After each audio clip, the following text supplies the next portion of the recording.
જે છે શેષ નાગના અવતાર, જે છે સર્પદંશને દૂર કરનાર, એવા ગોગા મહારાજના આજે કરવા છે દર્શન. વિરમ ગામના ચરિયાળી ગામે સ્થાપિત છે શ્રી આંબલીવાળા ગોગા મહારાજનું સુંદર ધામ, જે ભક્તોની આસ્થાનું પ્રતીક બન્યું છે. આ ગામમાં ગોગા મહારાજ 700 વર્ષ પૂર્વે આંબલીના વૃક્ષ નીચે પ્રગટ્યા હોવાથી તે ઓળખાય છે આંબલીવાળા ગોગા મહારાજ તરીકે. આ સુંદર મંદિરમાં ભક્તો મોટી સંખ્યામાં ઉમટી પડે છે અને આસ્થા સાથે ગોગા મહારાજની કૃપા મેળવે છે. તો આવો આપણે પણ દર્શન કરીએ આ અલૌકિક ધામના. અમદાવાદ જિલ્લાના વિરમગામ તાલુકાના ચરિયાળા ગામમાં સ્થાપિત છે ઐતિહાસિક અને પૌરાણિક મહત્વ ધરાવતું ગોગા મહારાજનું સુંદર ધામ. ગોગા મહારાજનું આ ધામ આશરે 700 વર્ષ પૂર્વેનો પૌરાણિક મહિમા ધરાવે છે. એક માન્યતા પ્રમાણે આશરે 700 વર્ષ પૂર્વે આંબલીના વૃક્ષ નીચે એક નાગ ગૌ માતાનું દૂધ પીતો હતો. ત્યારે આ વાતની જાણ થતાં ગામ લોકોને ગોગા મહારાજ પ્રગટ થયા હોવાની જાણ થઈ અને શ્રી આંબલીવાળા ગોગા મહારાજ ધામની સ્થાપના કરવામાં આવી. આ મંદિર સાથે એક પૌરાણિક કથા પણ જોડાયેલી છે, જેમાં વિરમગામ તાલુકામાં ભડાળા ગામ આવેલ છે અને ત્યાંના રહેવાસી રતનબાને કોઈ સંતાન ન હતું, જેથી તેમને ખેડૂતો અપશુકન્યાળ માનતા હતા. આ વાત સાંભળીને રતનબાને ખૂબ જ દુઃખ થયું.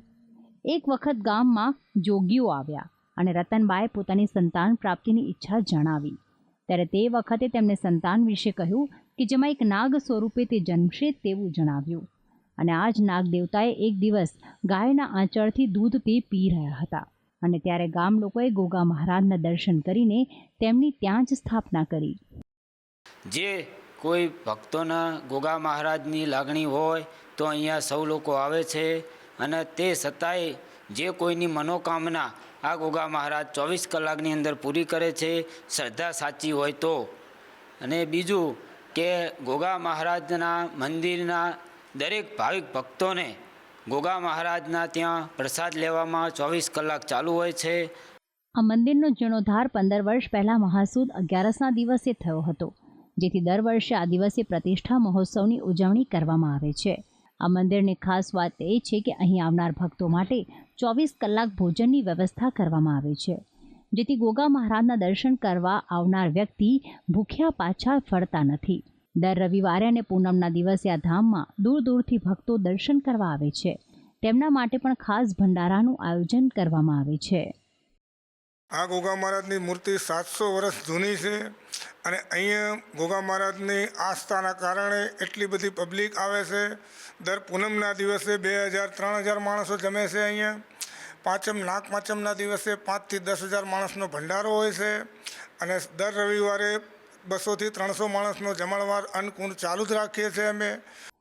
આ ધામને આ બહારથી જોશો તો બાંધકામમાં સુંદર રંગોનો ઉપયોગ કરવામાં આવ્યો છે. અંદર પ્રવેશ કરતા ચાંદી અને સોનામાંથી બનેલી ગોગા મહારાજની પ્રતિમાના દર્શન થાય છે.